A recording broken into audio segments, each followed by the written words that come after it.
નમસ્કાર દર્શક મિત્રો, ટી એચબી કે ગ્રુપ ઓફ સ્કૂલ અને જીએસટીવીના સંયુક્ત ઉપક્રમે યોજાયેલા પાસ થવાના પંચમ રૂપમાં હું રમેશ પટોલિયા આપનું હાર્દિક સ્વાગત કરું છું. દર્શક મિત્રો, આજે આપણે આજના સામાજિક વિજ્ઞાન વિષયના એપિસોડમાં પ્રકરણ 8 કુદરતી સંસાધનો અને પ્રકરણ 9 વનસ્પતિ અને વન્યજીવ સંસાધનો વિશે વાત કરીશું. સર્વપ્રથમ વાત આપણે કરીશું કે સંસાધન એટલે શું. તો સંસાધન એટલે કુદરતી સંપત્તિ. તો કુદરતી સંપત્તિ એવા સંસાધનની આપણે અહીંયા આજે વાત કરીશું. હવે કુદરતી સંસાધનો જે છે એ કુદરતી સંસાધનો બે પ્રકારના હોય છે. એક જૈવિક સંસાધન અને બીજું અજૈવિક સંસાધન. જેની અંદર જીવ છે એવા સંસાધનને જૈવિક સંસાધન તરીકે ઓળખવામાં આવે છે. જેમ કે વનસ્પતિ અને વન્યજીવો, આ સંસાધનને જૈવિક સંસાધન તરીકે ઓળખવામાં આવે છે. બીજું અજૈવિક સંસાધન, જેની અંદર જીવ નથી તેવા જમીન, પાણી અને ખનિજો, આ સંસાધનને અજૈવિક સંસાધન તરીકે ઓળખવામાં આવે છે, કારણ કે તેની અંદર જીવ નથી. તો આપણે આમાંથી એક એવા સંસાધનની વાત કરીશું, જમીન. તો જમીન એટલે શું? તો જમીન વિશે ભૂગોળની અંદર અને અર્થશાસ્ત્રમાં અલગ અલગ સંકલ્પના આપવામાં આવે છે. અર્થશાસ્ત્રમાં માનવ જીવનમાં ઉપયોગી એવી કુદરત સર્જિત તમામ સંપત્તિને જમીન તરીકે ઓળખવામાં આવે છે. જ્યારે ભૂગોળની અંદર પૃથ્વી ઉપરનો પાતળો પોપડો જે ખડક અને બારીક ચૂર્ણનો બનેલો હોય તેને જમીન તરીકે ઓળખવામાં આવે છે. એવા બે સબ્જેક્ટમાં અલગ અલગ અર્થ દર્શાવવામાં આવ્યા છે. હવે આપણે વાત કરીશું જમીનનું નિર્માણ કેવી રીતે થાય છે. આ પ્રશ્ન 3 માર્કના સ્વરૂપમાં ક્યારેક પૂછાય છે. આમ આપ સૌ જાણો છો કે પ્રકરણ 8ની અંદર ગુજરાત સરકારે એને ગુણભાર 3 ફાળવેલા છે. આ 3 માર્ક્સ એક માર્કના એમસીક્યુના સ્વરૂપમાં પણ પૂછી શકાય છે. એક 2 માર્કનો પ્રશ્ન અને એક પ્રશ્ન 1 માર્કનો પ્રશ્ન એમ કરીને પણ 3 માર્ક પૂછી શકાય, અથવા તો 3 માર્કનો એક પ્રશ્ન પૂછી શકાય, અથવા તો એક માર્કનો નકશો પૂછી શકાય અને 2 માર્કનો પ્રશ્ન પણ પૂછી શકાય. એટલે માત્ર એમસીક્યુ પ્રશ્ન કરીને ચેપ્ટરને છોડી ન દેતા, તેમજ 2 માર્કના પણ પ્રશ્નો કરવા અને 3 માર્કનો પ્રશ્ન પણ કરવો જોઈએ. તો જમીનનું નિર્માણ કેવી રીતે થાય છે? તો જમીનનું નિર્માણ પામવા માટે આ એક કુદરતી પ્રક્રિયા છે. તો જમીનનું નિર્માણ કેવી રીતે થાય છે? તો જમીન એ ખડકોના ખવાણની પ્રક્રિયા છે. ખડકો ઉપર આબોહવાના વિવિધ પરિબળોની અસરથી ખડકોનું ખવાણ થાય છે. તો એ પરિબળો કયા? તાપમાન, વરસાદ, ઠંડી અને જીવસૃષ્ટિના કારણે ખડકોનું ખવાણ થાય છે.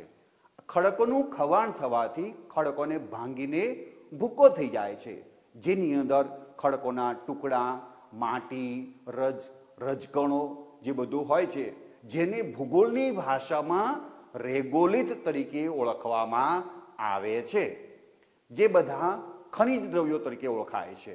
એટલે કે રેગોલિથની અંદર માત્ર ખનિજ દ્રવ્ય જ હોય છે. બીજી રીતે જોવા જઈએ તો આબોહવાના પરિબળોને કારણે પૃથ્વી સપાટી ઉપરના જે ખડકો જે છે એ ખડકો ઉપર વનસ્પતિ અને પ્રાણી જીવો પણ અસર પહોંચાડે છે, જેને કારણે ખડકોનો ભૂકો થઈ જાય છે. આ વનસ્પતિ અને પ્રાણીઓના મૃત્યુ બાદ તેના અવશેષો છે એ માટીમાં ભળી જાય છે, જેને જૈવિક દ્રવ્યો તરીકે ઓળખવામાં આવે છે. આમ ખનિજ દ્રવ્યો અને જૈવિક દ્રવ્યોના સંમિશ્રણથી જમીનનું નિર્માણ થાય છે. તો બાળ દોસ્તો, આપને ખ્યાલ આવી ગયો હશે આ 3 માર્કનો પ્રશ્ન કઈ રીતે પૂછાય? તો જમીનનું નિર્માણ કઈ રીતે થાય છે એવો 3 માર્કનો પ્રશ્ન પૂછાય છે, તો એ આપણે અવશ્ય કરવો જોઈએ. હવે જોઈએ જમીનનું ધોવાણ એટલે શું અને તે કેવી રીતે થાય છે. બીજો પ્રશ્ન, તો સૌથી પહેલા તો જમીન એટલે શું? આગળની મુજબ જ જમીન એટલે પૃથ્વી સપાટી પર આવેલો પાતળો પોપડો જે ખડક અને બારીક ચૂર્ણનો બનેલો હોય છે, જેને જમીન તરીકે ઓળખવામાં આવે છે. પરંતુ જમીનનું ધોવાણ એટલે શું? બીજો પ્રશ્ન, તો જમીનની અંદર રહેલા કેટલાક ખનિજો છે અથવા પોષક તત્વો જે છે એ હડસેલાઈને અથવા તો ધકેલાઈને એક જગ્યાથી બીજી જગ્યાએ જતા રહે, એ બીજી જગ્યાએ જતી રહેવાની ક્રિયાને જમીનનું ધોવાણ તરીકે ઓળખવામાં આવે છે. હવે જમીનનું ધોવાણ જે છે એ જમીનનું ધોવાણ 3 પ્રકારે થાય છે: કોતર ધોવાણ, પડ ધોવાણ અને પવન થકી ધોવાણ.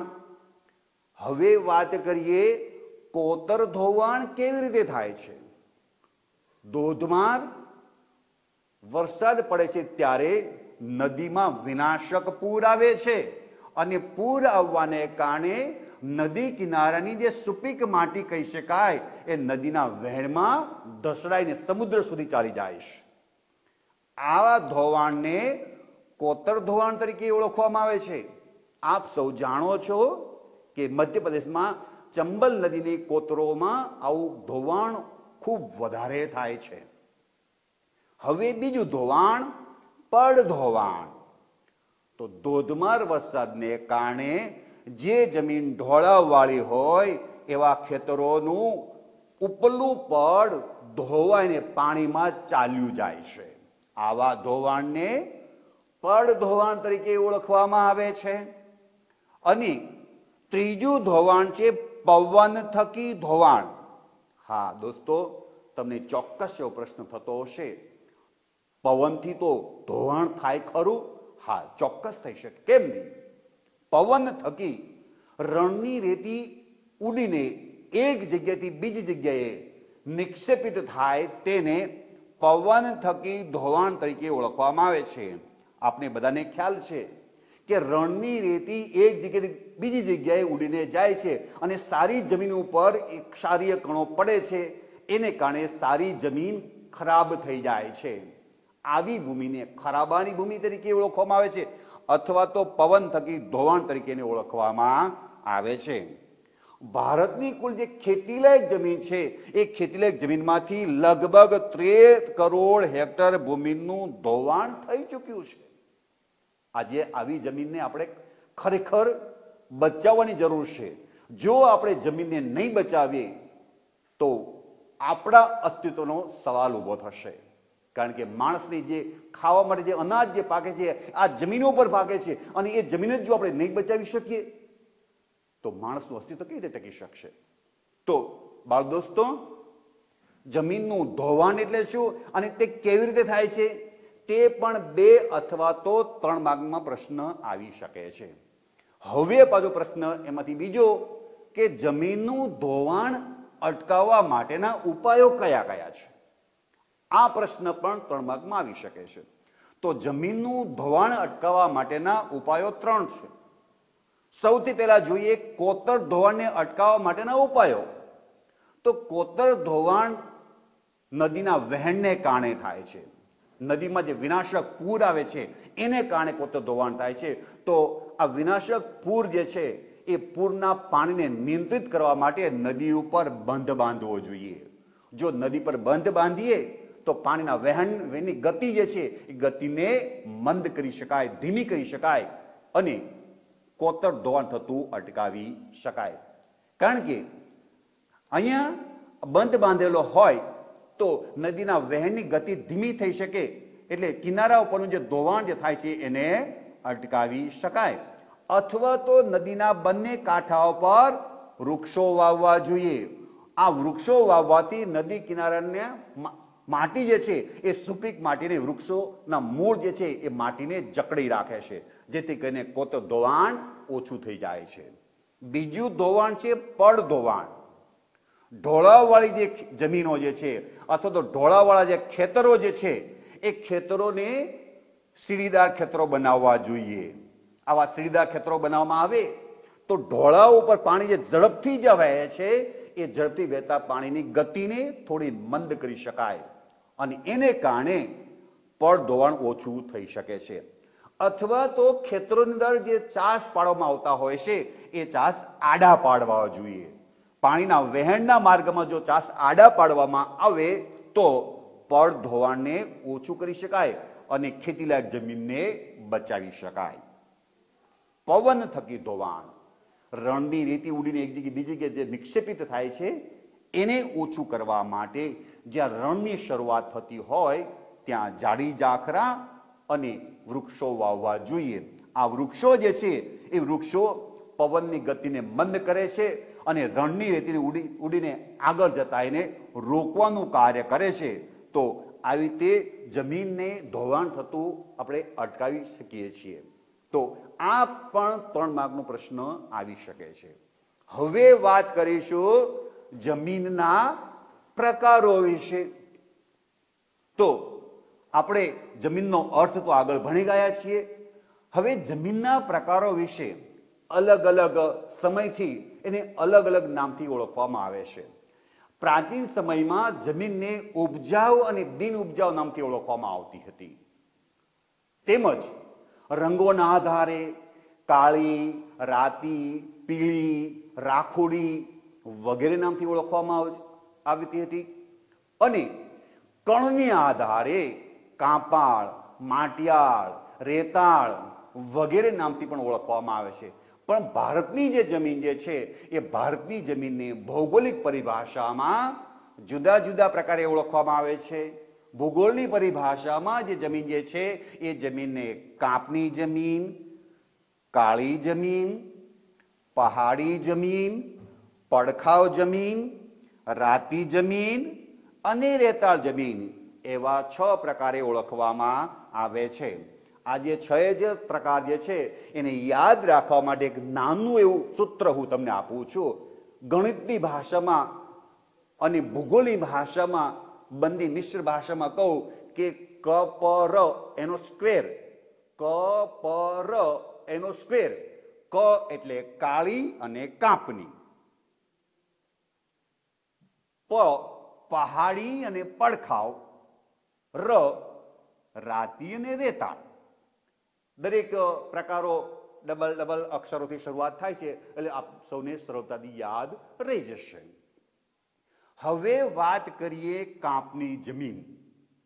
તો કાપની જમીન છે ઉત્તરના મેદાનમાં, કિનારાના પ્રદેશોમાં અને છત્તીસગઢ બેસિનમાં આવી જમીન જોવા મળે છે. આ કાપની જમીન જે છે એ નદીઓના નિક્ષેપણથી તૈયાર થાય છે. હવે કાપની જમીન જે છે કાપની જમીનના પણ 2 પેટા પ્રકાર છે. એક ખદર અને બીજો બાંગર. યાદ રાખજો મિત્રો, MCQ ની અંદર આ પ્રશ્નોના જવાબમાં પૂછવામાં આવતું હોય છે. તો નદીઓના નિક્ષેપથી નવા કાપની જે જમીન જે બને છે એ જમીનને ખદર તરીકે ઓળખવામાં આવે છે. અને ખદર જમીનની લાક્ષણિકતા તે રેતાળ હોય છે. ત્યાર પછી બાંગર જમીન. નદીઓના નિક્ષેપણથી તૈયાર થતી જૂના કાપની જમીનને બાંગર જમીન તરીકે ઓળખવામાં આવે છે. આ બાંગર જમીન એ ચીકણી અને ઘેરો રંગ ધરાવે છે. ત્યાર પછી જોઈએ કાળી જમીન. આ કાળી જમીનને રેગુર નામથી ઓળખવામાં આવે છે. આ શબ્દ અવશ્ય યાદ રાખજો કારણ કે MCQ ની અંદર આ પ્રશ્ન અવારનવાર પૂછાય છે. કાળી જમીન દ્વીપકલ્પીય ઉચ્ચ પ્રદેશોમાં આ જમીન તૈયાર થાય છે. આપ સૌ જાણો છો કોઈ પણ પદાર્થ બળે ત્યારે એનો કલર કાળો દેખાય છે. તો દ્વીપકલ્પીય ઉચ્ચ પ્રદેશમાં જે જમીનમાંથી લાવા બહાર આવીને બનેલી જમીન એ કાળી જમીન છે. આ જમીન દ્વીપકલ્પીય ઉચ્ચ પ્રદેશોમાં રૂપાંતરિત ખડકો દ્વારા તૈયાર થયેલી જમીન છે જે મહારાષ્ટ્ર, ગુજરાત, કર્ણાટક અને તામિલનાડુ રાજ્યમાં આવી જમીન જોવા મળે છે. આ જમીન જે છે વર્ષા ઋતુ દરમિયાન ચીકણી બની જાય છે. એ સમયગાળા દરમિયાન અહીંયા ખેતી કરવી ખૂબ મુશ્કેલ બને છે. તેમજ ઉનાળાના સમયગાળા દરમિયાન આ ચીકણી જમીન જે છે એમાં ફાટ અને ચીરા પડે છે, ત્યારે જમીનમાં ચાલવું પણ મુશ્કેલ બને છે. વિદ્યાર્થી મિત્રો, આ કાળી જમીન વિશે 2 માર્કનો પ્રશ્ન પૂછાય છે. તો એ પ્રશ્ન છે, કાળી જમીનને કપાસની કાળી જમીન તરીકે ઓળખવામાં આવે છે. તો એનો જવાબ શું થશે? કારણ કે કાળી જમીન જે છે એ ચીકણી અને કસદાર હોય છે અને લાંબો સમય સુધી ભેજનો સંગ્રહ કરી શકે છે, અને કપાસના પાકને આવી અનુકૂળતાઓ વધારે માફક આવે છે. માટે કાળી જમીનને કપાસની કાળી જમીન તરીકે ઓળખવામાં આવે છે. એટલે કાળી જમીનના 3 નામ થયા. એક નામ છે કાળી જમીન, બીજું નામ છે કપાસની કાળી જમીન, અને ત્રીજું નામ છે રેગુર. તો એવા 3 નામથી ઓળખવામાં આવે છે. તો આના વિશે પણ 2 માર્કનો પ્રશ્ન આમાંથી આવી શકે. ત્રીજો પ્રકાર છે પહાડી જમીન. નામ જ મિત્રો એવું છે, પહાડ.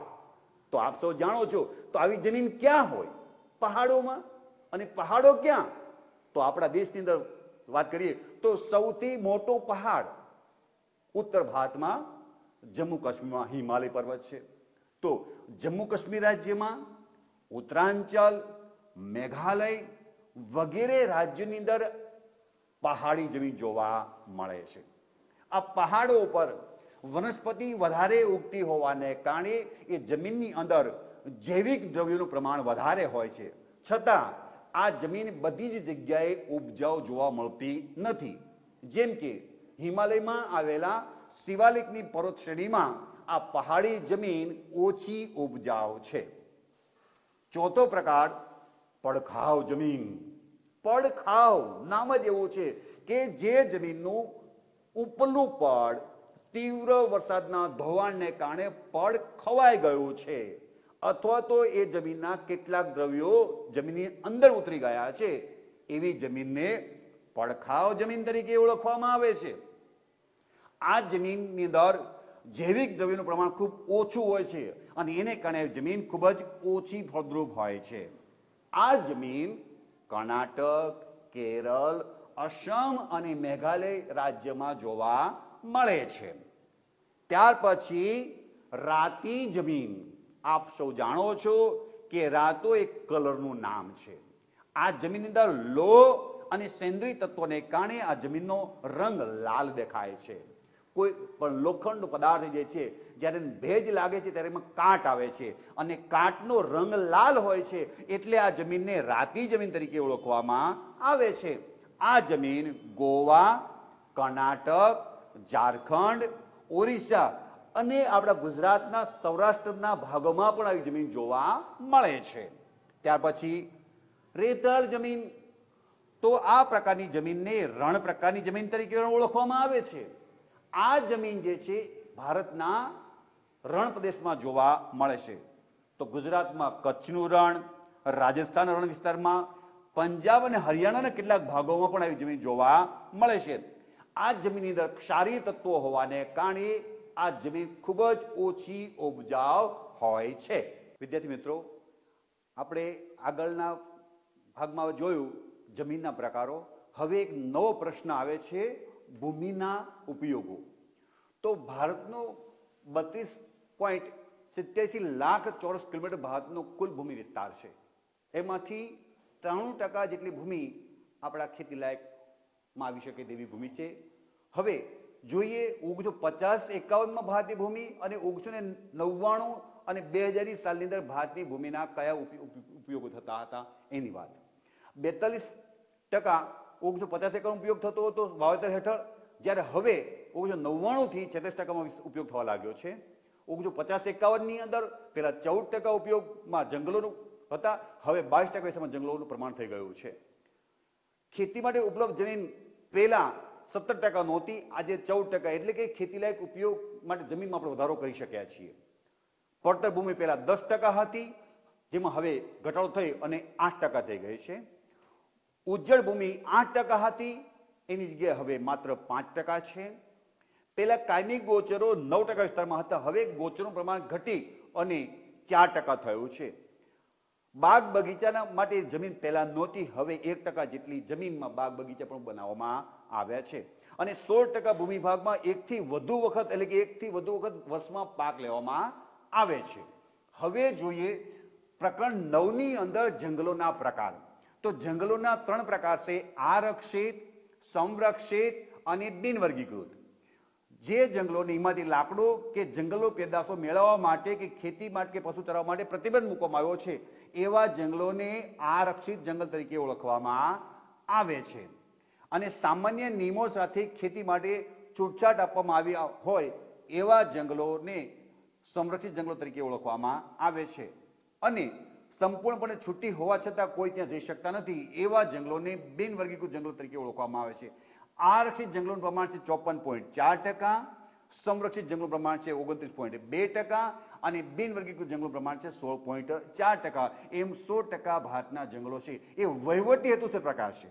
પરંતુ ગીચતાને આધારે પણ જંગલોના જે પ્રકાર છે એ ગીચ જંગલો, ખુલ્લા જંગલો અને મેન્ગ્રોવ જંગલો તરીકે ઓળખવામાં આવે છે.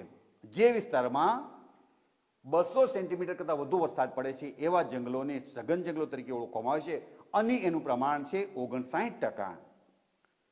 અને જ્યાં 200 સેન્ટીમીટર કરતાં ઓછો વરસાદ પડે છે એ વિસ્તારમાં જંગલો છે એ જંગલોને ખુલ્લા જંગલ તરીકે ઓળખવામાં આવે છે અને એનું પ્રમાણ છે 40%. અને મેન્ગ્રોવ જંગલો કે ભરતીના જંગલ તરીકે ઓળખવામાં આવે છે એ જંગલોનું પ્રમાણ છે માત્ર 1%. હવે મિત્રો આપણે જમીનના જે પ્રકારો ભણ્યા એ પ્રકારો નકશાની અંદર પણ પૂછાતા હોય છે.